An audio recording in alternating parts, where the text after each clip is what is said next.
Hey, I just heard you had a girlfriend, is that right? Yeah man, we've been dating for a little while now. Hey, at long last, look at you go man. Well, she's lucky to have you. Well, I love her just like she loves me, so I guess we're both pretty lucky. Wow, and you love her? She must be very special. And why? It's been on my mind recently. What does it mean to be special? Special is something different, it's something unique. It's something that's out of the ordinary, for good or for bad. And special goes hand in hand with something else. Do you know what it is?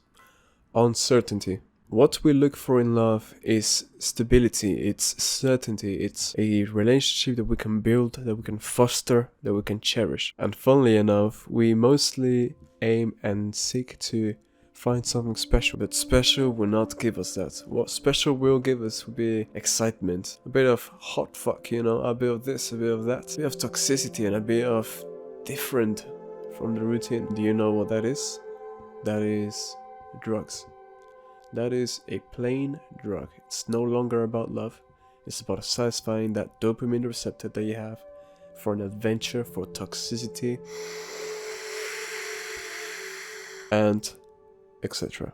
So let's get our stuff correctly in order. We want love. We want a good relationship. So, special?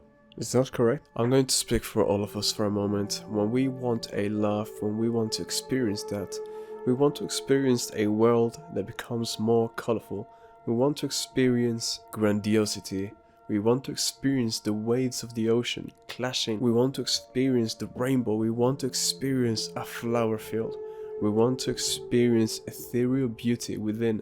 We want to experience the fusion and the melting of ourself and our spirit into becoming one in love, in partnership. For that is what a real love will show us. And what will a real love give us? It will give us an obsession. It will give us a despair of not wanting to let the other person down. It will give us urgency to move, to be successful. It will give us a sense of drive. Not flimsy motivation that comes and goes, not a little bit of hate in the summer, no, it will give us an actual determination of continuing forward, of wanting to make a change. Okay, I have my wife, okay, I have my husband, whatever it is that I have, they are counting on me, I'm counting on them too. I can't let them down. I can't decide to be miserable today. And if I was by myself, it would be very easy to just be miserable. And it wouldn't be the good thing to do. Even if I don't feel like doing anything, it is never the right thing to do to just stay miserable. Even though it's painful, sometimes the best and the only right thing to do is to just keep going amidst the storm, keep fighting, keep sailing. And real love is what's going to give us the power, the drive to actually go forward. Because whether we like to accept it or not, love towards the self is a little harder to achieve than love towards others. And yes, it is very important to love yourself. And you should love yourself before anything else. However, it is a little life hack or a little cheat to have someone you love and think, okay, they are in my life. I could either be miserable, lie to them and pretend to be cool, but that's only gonna get me so far if it's a lifetime partner. They will see through my lies. My eyes will be telling them the truth. My mediocrity is not something that I can hide. So I need to do the right thing. The right thing will be to not lie, to do things as I should. And if you have somebody that you love, you will do it for them. It will benefit yourself, you know, getting up in the morning when you don't want to, working on that thing that you want to do but you don't really feel the courage or the desire to do it every day, but you know it's a project you need to complete. Going to the gym, eating clean, taking care of your health so that your children also grow up healthily. All the extra steps that you take in your life that will make everything around that person and around you better. It will compound. It will make your life 10 times better. For the longest time I thought, oh, I should wait until I'm 30 to marry or until I'm older. But if I have a good chance, I'll take it because it is a weapon. It is a tool. Picking a person and loving them can be the right thing to do if you want to progress in your business and your work. Anyhow, to get back on track, it doesn't matter how you express your love. Maybe you're a bit special. Maybe because you're a bit special, your normal will be for them to also be special. Well, that's fine. If you're both special, you will understand each other. You will have good chemistry and it won't be hard to deal with each other.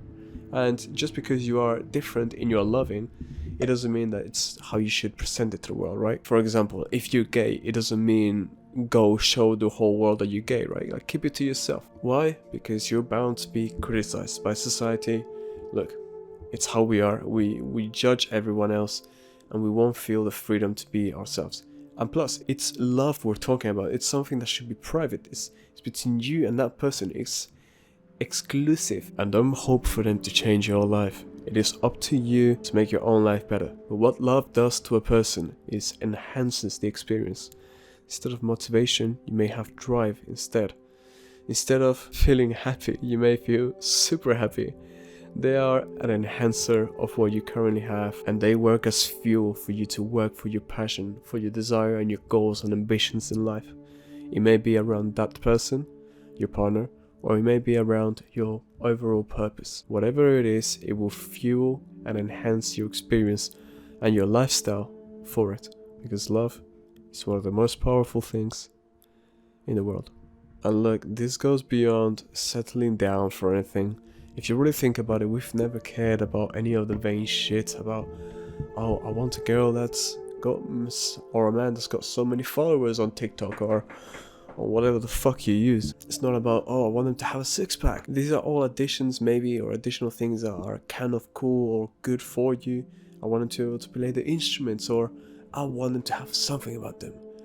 But it doesn't matter. When it came to picking a partner, we've never cared about that vain shit. Oh, well, now we have the choice to do it. Yeah, well, and before we didn't have the choice to do it. Okay, cool, that's your argument. Are people happier and more united now than they were before? People are splitting up now more than ever. So what is your argument? Your argument is none. We're telling ourselves, oh, this is what I really want. This is what I'm looking for. No, it's not. You're brainwashed. You need to get it out of your head. You want something else. Stop thinking about how big of an ass, how big of titties they should have. Stop thinking about how tall they are.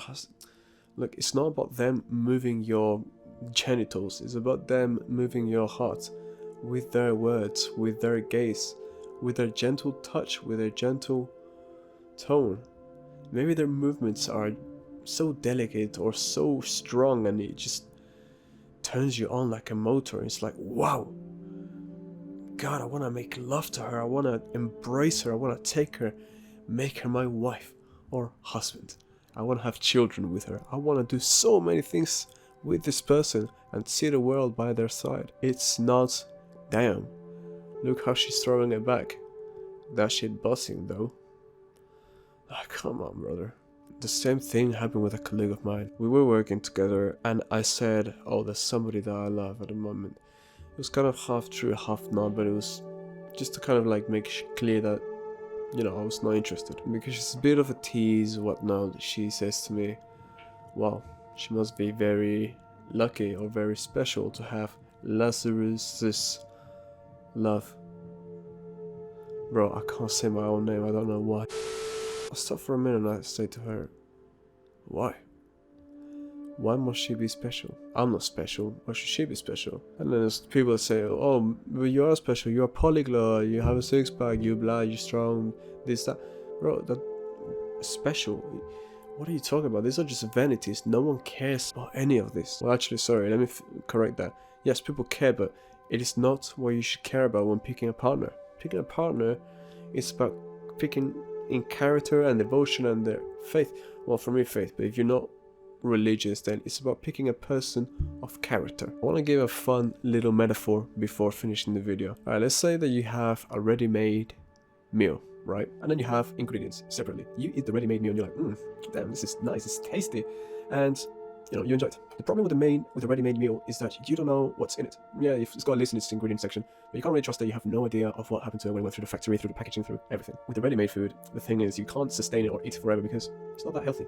And if it is, some part of you in your heart doesn't trust it because it's so unnatural. And then you have the raw ingredients. The raw ingredients, you cook them with your love, get it?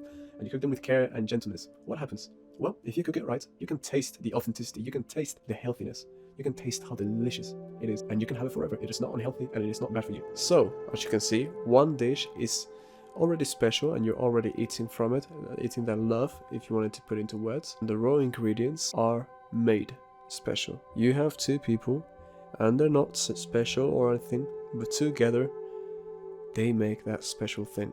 And that special thing is what I think to be real love, which is nothing complex.